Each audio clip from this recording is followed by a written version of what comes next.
Welcome to Kenton Teaches. Enjoy the video.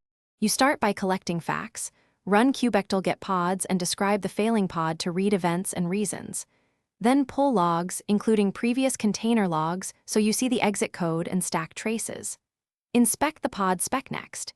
Image tag, command/args, liveness and readiness probes, environment variables, and CPU/memory limits. Once done, note any recent deploy or config changes, because those often explain behavior. This focused evidence steers your fixes. Now you diagnose. Recreate the container locally or in a minimal cluster to reproduce the crash. That separates cluster issues from app bugs. If probes fail, adjust initial delay seconds, timeout seconds, or probe paths. If vars or secrets are wrong, correct them and redeploy. For startup race conditions, add an init container or increase resources.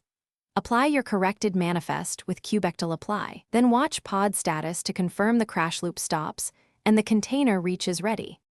Finish by validating the fix. Watch pods with kubectl get pods W and follow logs live until the container stays up and passes readiness probes.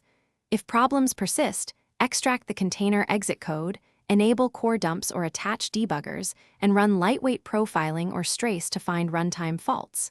If necessary, roll back to a known good revision or scale to 0 and redeploy incrementally. One key tip, if intermittent, increase probe tolerance and gather richer logs before changing code. Thanks for watching. Please subscribe if this video was helpful.